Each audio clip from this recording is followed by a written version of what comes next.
Módulo 2: Contexto da gestão anti-suborno e o compliance.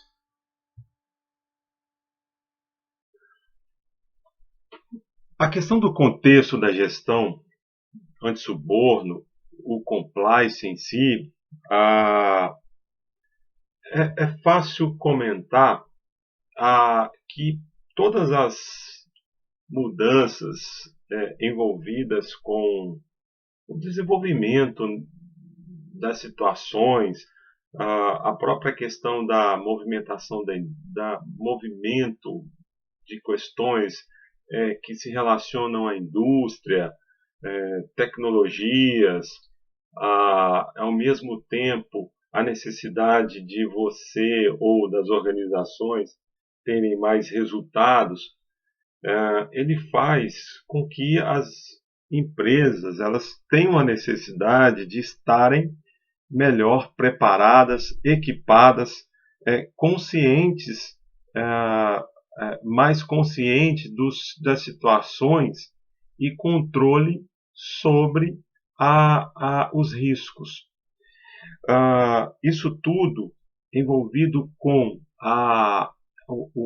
o ritmo e a vontade assertiva que traz com a questão do avanço em sua mais abrangência, dá uma importância para as organizações estarem conscientes ou estarem preparadas para o enfoque de compliance. Uma organização fora ou que não segue uma linha ou que não tem uma visão de compliance, ela tende a ter muitos problemas.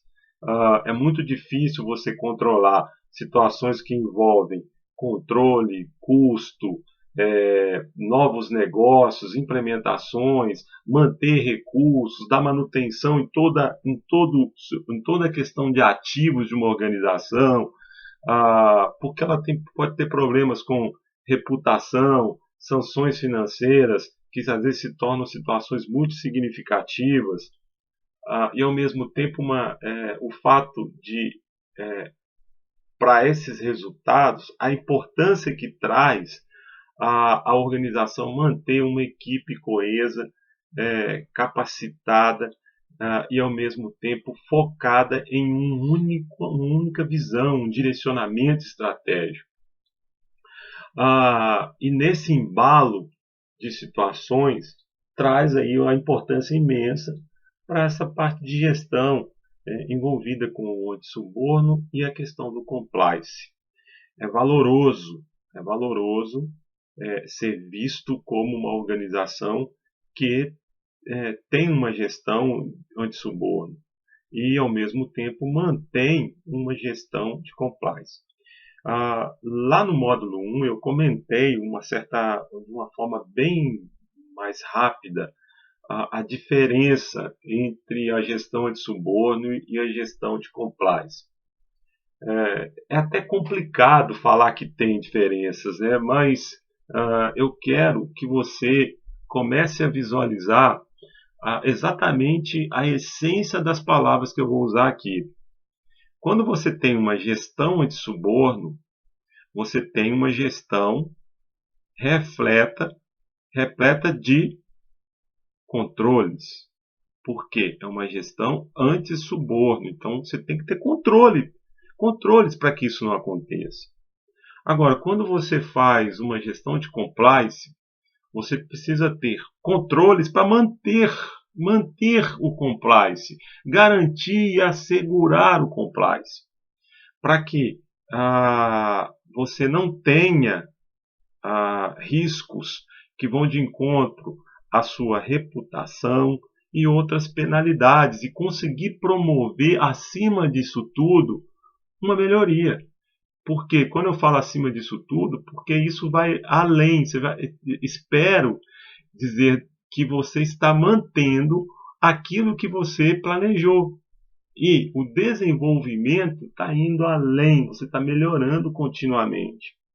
Então, com essas variáveis envolvidas com um cenário que temos atualmente, cheia de desafios, faz com que as organizações elas consigam buscar métodos e controles para que ela possa se diferenciar. O interessante é que toda essa diferenciação contribui para a sustentabilidade. A sustentabilidade, nesse caso, não deve ser vista apenas como uma questão ambiental. E já vou traduzir para você apenas como uma questão de compliance. Ela precisa ser vista como uma questão na sua total abrangência, que é tanto do ponto de vista cultural, financeiro, ambiental. Ela tem que trazer benefícios para que, neste contexto cheio de desafios e mudanças que às vezes foge do controle do administrador, ela precisa buscar mecanismos para que possa contribuir com a gestão. Então, quando se fala que para uma organização ela ser bem sucedida, ela precisa realmente trabalhar uma cultura de integridade e compliance. O compliance é muito forte, essa parte da cultural.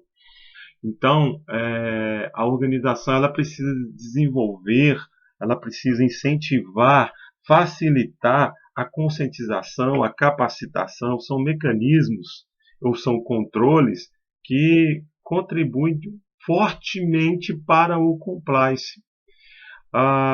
E espera-se que a organização, treinando, capacitando, melhorando o controle, isso vai desenvolvendo aquilo que a norma fala em longo prazo, que isso vai desenvolver, é uma questão de desenvolvimento. E por isso que tem aí a importância do enfoque e participação da alta direção. Espera-se que a alta direção consiga mobilizar as pessoas, incentivar, influenciar para que o comportamento das pessoas sejam alterados ou melhorados em função de uma liderança que vá trazer benefícios para o sistema. Surgem aí, nesse contexto, algumas palavras muito importantes, que eu vou falar muito disso, a questão da governança corporativa, a questão de padrão ético, essa parte comportamental, que é algo bem sublime para a questão do compliance. E estar em compliance é cumprir normas e regulamentos, políticas, diretrizes estabelecidas para que você consiga prevenir, detectar, remediar e ao mesmo tempo não deixar situações que possam ser tidas como preocupações gerarem ou extrapolar uma não conformidade que possa gerar algum tipo de comprometimento para o sistema. Uma informação que eu coloco nesse slide, muito interessante, olha só, o compliance pode ser traduzido como conformidade. Então esse aqui é um resumo muito bem fácil para você entender. Porque a conformidade faz com que os diversos processos da empresa ou companhia sejam realizados de acordo com todos os requisitos legais, em sintonia com os princípios éticos, missão, valores da empresa e contribuir com a visão organizacional. E por isso você tem a abrangência do que o compliance requer. Ele tem influência, ele tem elementos normativos que vão influenciar funcionários, a questão das partes interessadas, da sua forma bem abrangente, a parte de relação com fornecedores, com autoridades regulamentadoras, com as empresas e, ao mesmo tempo, parceiras e a dirigência da organização. Então, tem uma abrangência imensa para a gestão, a tradução da conformidade para a questão do compliance. Nesse fluxograma, esse desenho, inclusive, eu reforço para você que ele faz parte do item normativo, ou seja, ele está presente na norma. Esse item, ele mostra as etapas do PDCA. Então, vamos visualizar, visualiza esse primeiro quadrinho aqui, onde estou passando o mouse, que é o comprometimento da liderança. Olha só como que esse item aqui, ele causa uma interação com todos os itens envolvidos com o PDCA. Então, veja bem, olha, aqui está vendo a parte do desenvolvimento, implementação, avaliação, aquilo que você vai manter. Então, aqui, identificação de obrigações, isso é uma atividade de planejamento e ele influencia um planejamento de riscos, a parte operacional de controles, avaliação de desempenho, a gestão de não cumprimentos e melhoria contínua.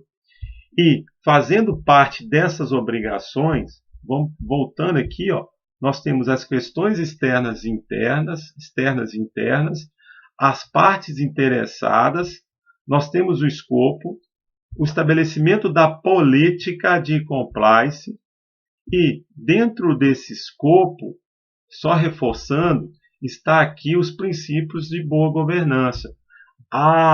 Mas quais são os princípios de boa governança?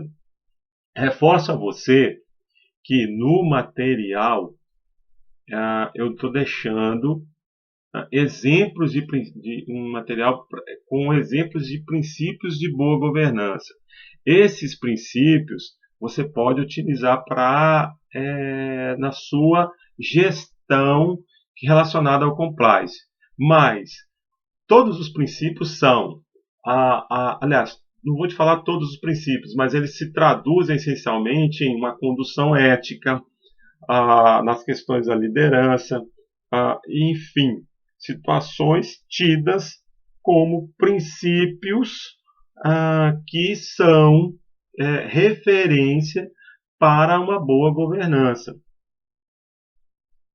Então, esse slide ele é uma resenha muito bem estabelecida da norma, nesse caso aqui, para a norma 19.600. Então, sempre que você precisar de uma resenha ou visualizar, e qual item está na norma, dentro de um PDCA, como entender um sistema de gestão de compliance de uma forma macro, utilizem esse fluxograma, que ele é bem legal, bem fácil de interpretar, para poder tirar a sua dúvida.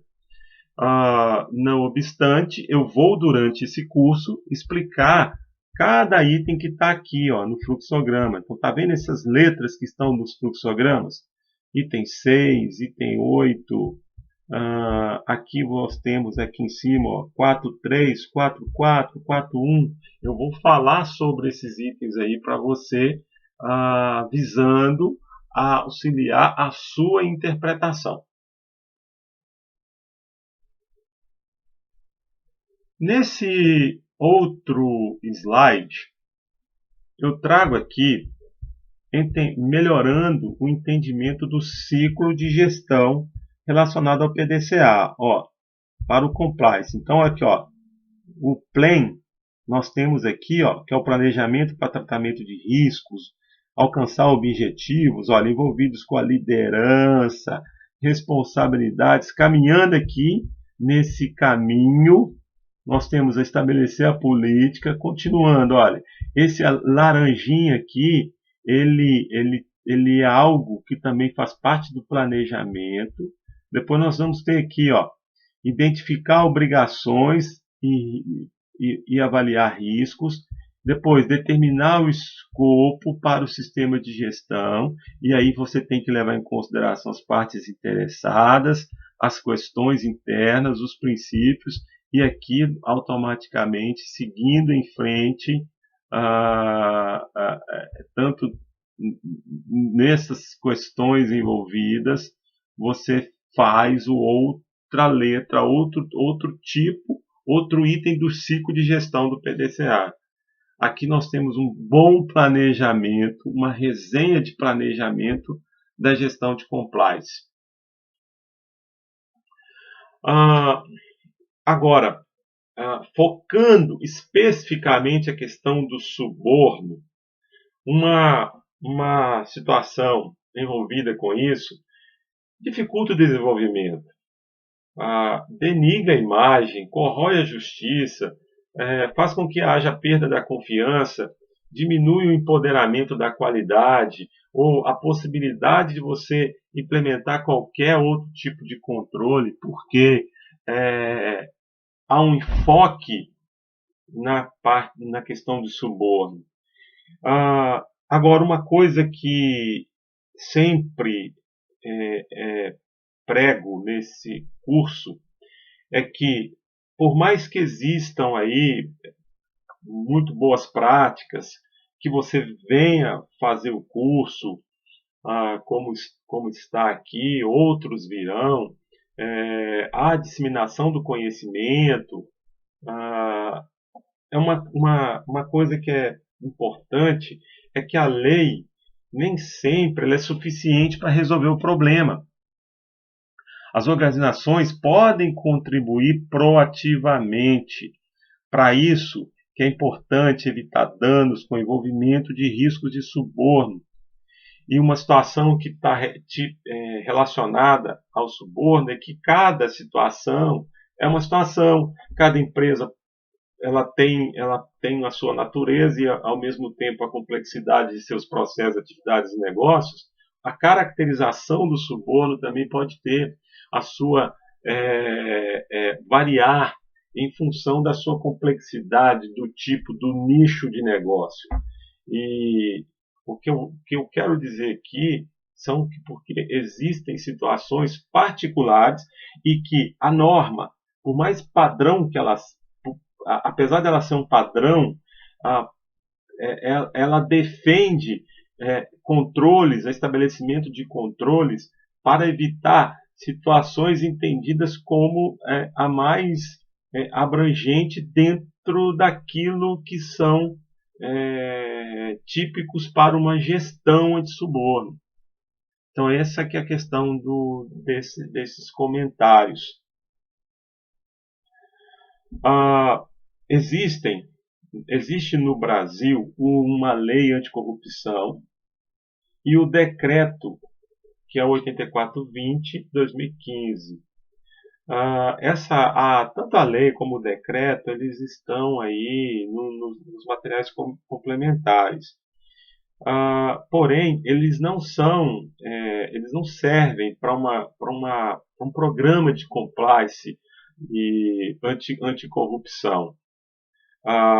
Eles são as normas ISO, eles são modelos que atendem aos mais diversos negócios da maneira mais harmônica, com todas as peculiaridades envolvidas com o país. Mas existem essas leis que elas, através do atendimento, você pode montar ou estabelecer algum tipo de programa de integridade, que na verdade a aplicabilidade ou desenvolvimento delas, você vai criar como se fosse alguns controles que envolvem algum cuidado. Por exemplo, um código de conduta e ética, uma aprovação para determinados controles, uma política. Então, ela vai traduzir um programa de integridade numa menor proporção, diferente das duas normas que trazem requisitos mais abrangentes, porém específicos para qualquer tipo de negócio. Ah, as normas, as duas normas, elas têm as mesmas estruturas, assim como tem as outras normas ISO. E elas possibilitam uma implementação integrada, tanto para a gestão de riscos, que é algo bem característico, tem que ser muito bem definido. Inclusive, eu já falo para você que a gestão de riscos, ela, quando bem, ela tende a fazer a diferença na gestão anti-suborno e na gestão de compliance, pelo fato de que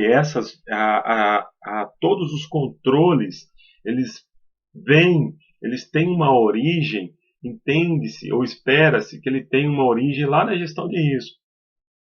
E o perfil da organização, ela tem que ter um entendimento que esse tipo de sistema ele vai mexer com a governança, cultura, pessoas, competência, treinamento, análise de dados, tecnologia, gerenciar deficiências, possibilitar investigação, ou seja, o perfil de uma organização desse tipo é traduzido em ações abrangentes às áreas diversas da sua organização.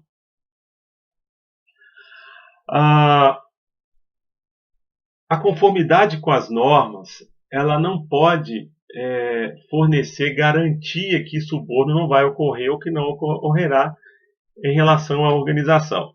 Não pense que essa frase é algo que vai de encontro, que está desproporcional ao objetivo da norma, que não é. Uma vez que não é possível eliminar completamente os riscos associados. Lembra que eu expliquei para você que um dos itens frágeis dessa norma é o contato com o meio externo?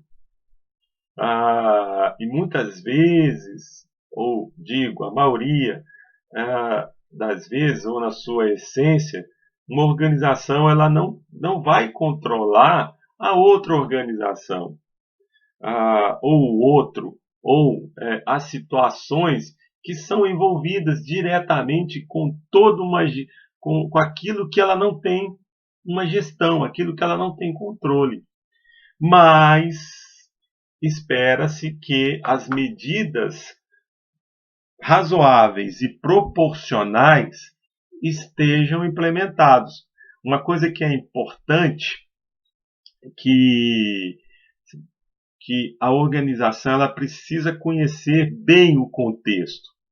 Ela conhecendo o seu contexto e analisando bem o contexto na sua tanto das questões internas como das questões externas, contribuirá não só para definir os riscos apropriados, mas também no estabelecimento de medidas razoáveis e proporcionais. Nesse slide é mais para elucidar as situações envolvidas com o compliance. Olha, avaliar riscos, a condução de políticas de integridade, o comprometimento da alta direção, investigações internas, canais de denúncia, comunicação, treinamento, monitoramento, due diligence, definir políticas de controle. Essas questões são itens envolvidos com o compliance. Então aqui é só para elucidar situações. Para esses elementos, as normas elas têm requisitos ou diretrizes que são diretamente relacionados. E nesse slide eu trago uma comparação entre as normas, tanto a 19.600 como a 37.001. Repare que os itens são iguais, olha. Item 1 igual, 2, 3, 4. Opa, 4. Contexto da organização. Aqui tem a letra P. Esses itens aqui são aqueles tidos do planejamento envolvidos com o ciclo de gestão. Então, capítulo 5, liderança, 6, planejamento, 7, apoio. A parte de do, ou execução, o capítulo 8, que é operação, o check, que é a avaliação de desempenho, a ação ou agir, que é o capítulo 10, os seus anexos e as bibliografias. Então, apesar de elas serem iguais a nível estrutural, existem algumas informações que uma norma ou outra pede ou requer, que às vezes é um pouquinho a mais. Mas se você tiver um entendimento normativo, você implementa as duas. Por isso que eu vou passar para você, no próximo módulo, eu vou focar a 37001. E vai ser um módulo mais consistente, maior, mas eu vou explicar os elementos para que você possa ter uma interpretação bem fácil e consiga implementar ou definir os controles que você espera fazê-lo. Fim do módulo 2. Responda ao quiz relativo a este módulo. Te espero lá no módulo 3.